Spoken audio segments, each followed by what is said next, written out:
আগামী 10ই মার্চ কলকাতা ব্রিগেডের ময়দানে তৃণমূল কংগ্রেসের জনগর্জন সভাকে কেন্দ্র করে বৃহস্পতিবার নানুর ব্লক তৃণমূল কংগ্রেসের ডাকে কিনাহার বাসস্ট্যান্ডে হয়ে গেল প্রস্তুতির সভা। এদিন সভামঞ্চ থেকেই 500 বিজেপি কর্মী বিজেপি ছেড়ে তৃণমূলে যোগদান করলেন। তাদের দুজন হলেন সনাতন ঘোষ, প্রাক্তন নানুর মণ্ডলের ওবিসি মোর্চার সভাপতি, বুদ্ধদেব ঘোষ, বোলপুর সাংগঠনিক জেলার সাধারণ সম্পাদক। মূলত লোকসভা নির্বাচনের আগে বিজেপিতে বড় ভাঙন ঘিরে চাঞ্চল্য ছড়িয়েছে। মন্ত প্রার্থীকে বিপুল ভোটে জয়যুক্ত করে আমাদের প্রমাণ করে দিতে হবে বীরভূম জেলার বুকে, নানুর বিধানসভার বুকে শুধুমাত্র তৃণমূল কংগ্রেস আছে। বিরোধীদের নিষ্ঠা দাপত্য ছাড়বো, তাদের জামানা বাজত্ব ছাড়বো, এই অঙ্গীকার করে আজকের মঞ্চ থেকে সকলকে এই শপথ নিয়ে আমার বক্তব্যের এখানে জানলাম। ভালো থাকবেন, সাবধান থাকবেন।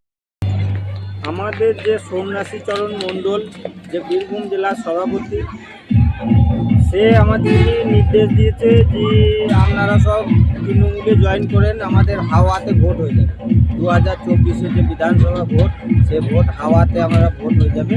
তোমাদের কর্মীর দিকে আমাদের দরকার নেই। আমরা নিচের স্তরের কর্মী, আমরা দীর্ঘদিন ধরে ধান চাষ করি। এর ফলে সে ধান কাটে আর বিক্রি করে। এই বছর আমরা সিদ্ধান্ত নিয়েছি যে আমরা এই বছর ধান চাষ করব না, আর সে ধান কী করে বেচে সেটা আমরা দেখে নেব। এই জন্য আমরা আজকে তৃণমূল কংগ্রেসে জয়েন করেছি। কতজন যোগদান করলেন? ম্যাক্সিমাম 500 জন মতন হবে। আপনারা কোন পদে ছিলেন বিজেপির? আমি বিজেপির নানুর মণ্ডলের প্রাক্তন ওবিসি মোর্চার সভাপতি ছিলাম। তা আজকে যে তৃণমূলে যোগদান করলেন, তা তৃণমূলে যোগদান করে কি মনে হচ্ছে আপনাকে গুরুত্ব দেওয়া হবে? তৃণমূলে যোগদান করা মেন হচ্ছে মমতা ব্যানার্জির যে উন্নয়ন, সেই উন্নয়ন আমাদের ভালো লেগেছে। সেই উন্নয়ন আমাদের ভালো লেগেছে, এই জন্য আমরা একসাথে চলতে চাই, তৃণমূলের হাত ধরে চলতে চাই। হ্যাঁ, বর্তমানে যে আপনাদের বিজেপি জেলা সভাপতি ছিল, সে কি গুরুত্ব দিত না আপনাদেরকে? সে আমাদেরকে বর্তমানে যে সভাপতি এখন আছে, সে আমাদেরকে একবারেই গুরুত্ব দেয় না। দীর্ঘদিন ধরে আমরা ভোটটা করিয়ে আসি, আর সে উপর মহলে গিয়ে সে নাম কামায়। সেই ক্ষোভ প্রকাশেই কি তৃণমূলে যোগদান? আজকে ও নিজেই বলেছে যে আমাদের কর্মীর দরকার নাই, আমাদের হাওয়াতে ভোট হয়ে যাবে, আপনারা যেখানে মন সেখানে যেতে পারেন। আপনার নাম ও পরিচয়? আমার নাম সনাতন ঘোষ, বাড়ি জয়ন্তীপুর কলোনি, দিগলডাঙ্গা জয়ন্তীপুর কলোনি। তো আমাদের নিচেতলা উপরতলা কর্মীদের আমাদের কোনো গুরুত্ব দেয় না। আমাদেরকে আমরা যদি কিছু অভিযোগ জানাতে যাই, বলছি যে আমরা কিছু জানি না, তোমরা যা ভালো মন্দ বোঝো করোগা। এই নিয়ে আমরা আজকে দীর্ঘদিন ধরে বিজেপি করছিলাম। বিজেপি ছেড়ে আজকে আমরা মমতা ব্যানার্জি অভিষেকের হাত ধরে আমরা আজকে টিএমসিতে জয়েন করি। হঠাৎ এই যোগদানের কারণ কি?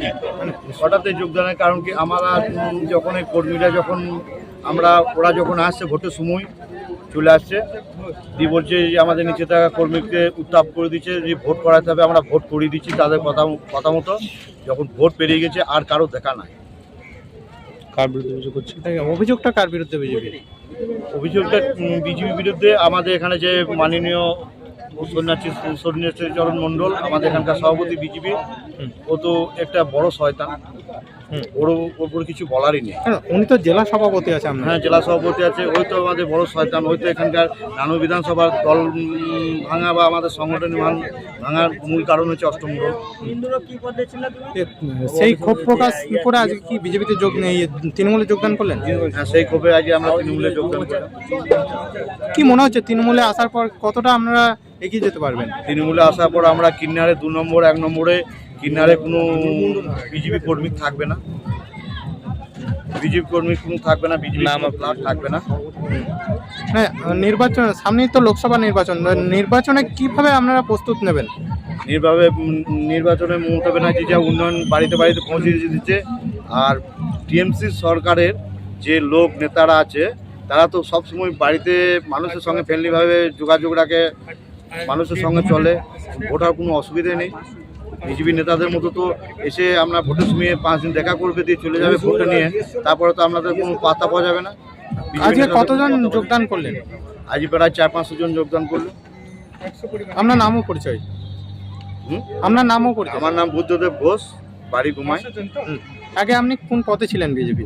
ওবিসি মোর্চার জিএস ছিলাম। বর্তমানে নানুর বিধানসভার 21 ভোটে আমি একটা ভালো জায়গায় ছিলাম, ক্যাশিয়ার ওই জায়গাটা ছিলাম। বর্তমানে তাহলে আজ থেকে তৃণমূলে যোগদান? আজ থেকে আমি তৃণমূল কর্মী। হ্যাঁ, তৃণমূল কর্মী। বিজেপি থেকে তৃণমূলে যোগদান করবে। এবং কুমাই গ্রামে বুদ্ধদেব ঘোষ দীর্ঘদিন ধরে বিজেপি সমর্থক ছিল।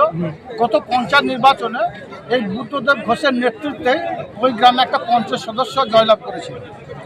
তিনি ছিলেন বীরভূম জেলা ওবিসি মোর্চার জিএস। এবং দিগলডাঙ্গা গ্রামের সনাতন ঘোষ, ও প্রাক্তন বুথ সভাপতি ছিল, এরা একটা ভালো সংগঠক ছিল।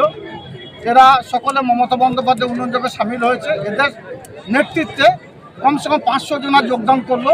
এবং এদের নেতৃত্বে নানুর ব্লকে বাকি যারা 2-4টে গ্রামে 2-4টে বিজেপি সমর্থক আছে, তারাও তৃণমূল কংগ্রেসের এদের হাত ধরে যোগদান করবে আগামী দিনে, এটা আমার বিশ্বাস। তাছাড়াও সোনার বাংলার বুকে মমতা বন্দ্যোপাধ্যায় যে উন্নয়নযোগ্য করে চলেছেন, সেই উন্নয়নযোগ্যে আমার মনে হয় সারা বাংলার বিভিন্ন প্রান্তে যারা ভুল বুঝে তৃণমূলকে ছেড়ে অন্য কোথাও চলে গেছে, তারা আবার ফিরে আসবে এবং তারা সকলেই সোনার বাংলার মুখ্যমন্ত্রী মমতা বন্দ্যোপাধ্যায় উন্নয়নযোগ্যে সামিল হবে। বাংলার উন্নয়নের স্বার্থে তারা সকলেই আবার একসঙ্গে জোটবদ্ধ হয়ে তারা লড়াই করবে। দাদা, 10ই মার্চ বীরভূম থেকে কত লোক সংখ্যা নিয়ে যাওয়ার 12 লক্ষ মানুষের নিজের আমাদের টার্গেট আছে। আমার নানুর এবং কেতুগ্রাম বিধানসভার দায়িত্ব সোনার বাংলা মুখ্যমন্ত্রী মমতা বন্দ্যোপাধ্যায় দিয়েছেন। এখান থেকে আমার প্রায় 60,000 লোক নিয়ে যাওয়ার টার্গেট আছে। শুধু নানুরা কেতুগ্রাম? নানুরা কেতুগ্রামে 75, নানুরে 75 করে না, কেতুগ্রাম 75টি বাস আছে। তাছাড়াও যেগুলো বোলপুর সংলগ্ন 6টা অঞ্চল আছে নানুর বিধানসভার মধ্যে পড়ে, এবং কেতুগ্রাম 1-এর যে 2-এর যে অঞ্চলগুলো আছে সেগুলো সব কাটোয়া স্টেশন থেকে এদিকে বোলপুর স্টেশনে যাবে। আমাদের কঙ্কালতলা পঞ্চায়েত ওখানে খাওয়া দাওয়া ব্যবস্থা থাকবে এবং কাটোয়া সংলগ্ন এরিয়ায় কোনো একটা জায়গায় 10 থেকে 15,000 লোকের খাওয়া দাওয়া ব্যবস্থা, রাত্রে খাওয়া দাওয়া করে তারা ট্রেনে যাবে। দাদা, আজকে বিচারপতি অভিজিৎ গঙ্গোপাধ্যায় বিজেপিতে যোগদান করলেন, কি বলবেন? দেখুন, কে কোথায় যোগদান করে দেখে লাভ না, এখানে যোগদানটা কী হলো সেটা দেখুন। যেখানে যোগদান করে সেখানে মানুষ বুঝবে। এটাই বলতে পারে বিচার ব্যবস্থার প্রতি মানুষের আস্থা ভরসা খানিকটা হলেও মানে মান্যতা পাবে না, খানিকটা হলেও বিচার ব্যবস্থা আস্থা মানুষ হারিয়ে ফেলবে। এটা না করলেই ভালো করতো, কারণ ওনাকে আমরা রেসপেক্ট করি, সম্মান করি। মানুষ ওনাকে দেবতা আসনে বসিয়েছিলেন, এটা কিন্তু সেই দেবতা যদি কোনো দলের সমর্থক হয়, কোনো দলের হয়ে কাজ করে, কোনো দলের ঝান্ডা ধরে, মনে হয় যেন এটা ভালো দিক বলে আমার মনে হয় না। বিচার ব্যবস্থার প্রতি মানুষের আস্থা ভরসা সেটা একটু হলেও নষ্ট হবে বলে আমি ব্যক্তিগতভাবে মনে করি। নির্বাচনে কোনো প্রভাব পড়বে এই যোগদানকে ঘিরে? অবশ্যই প্রভাব পড়বে, অবশ্যই প্রভাব পড়বে। যারা সুবুদ্ধি সম্পন্ন মানুষ, যারা রাজনৈতিক সচেতন মানুষ, তারা বুঝতে পারছে এই বিচার ব্যবস্থার প্রতি আস্থা সম্মান ভরসা রেখেই বলছি, এই বিচারপতি বিগত দিনে কী করেছিলেন সেটা মানুষ কিন্তু বুঝতে পারছে। এই বিচারপতি কার প্রতি ভরসা ছিল, কার প্রতি আস্থা ছিল, এটা মানুষ বুঝতে পারছে। তিনি যে রায়গুলো দিয়েছিলেন সেই রায়গুলো সঠিক না ব্যাঠিক, আগামী দিনে বাংলা মানুষ তার বিচার করবে। বাংলার মমতা বন্দ্যোপাধ্যায় তিনি সবসময়ের জন্য বাংলার প্রত্যেকটি মানুষের সুখ দুঃখ আপদ বিপদে তিনি সাথে আছেন। তিনি একের পর এক প্রকল্প বাস্তবায়িত করে জনমুখী প্রকল্পের দ্বারা বাংলার প্রত্যেকটি মানুষের বাড়িতে বাড়িতে তিনি উন্নয়ন পৌঁছে দিয়েছেন।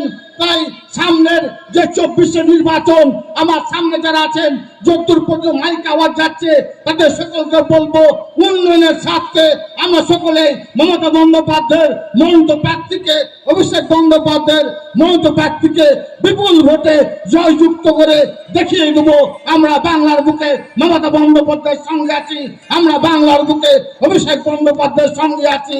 তাই আমার সকল সম্পদের মানুষকে আমরা বলবো, চলুন আমার বাবা সেই ব্রিগেডের মাঠকে আমরা কানায় কানায় পূর্ণ করে দেখিয়ে দেবো বীরভূম জেলার বিগত দিনে তৃণমূলের যে সংগঠন আছে সেই সংগঠন এখনো আছে, ভবিষ্যতেও থাকবে।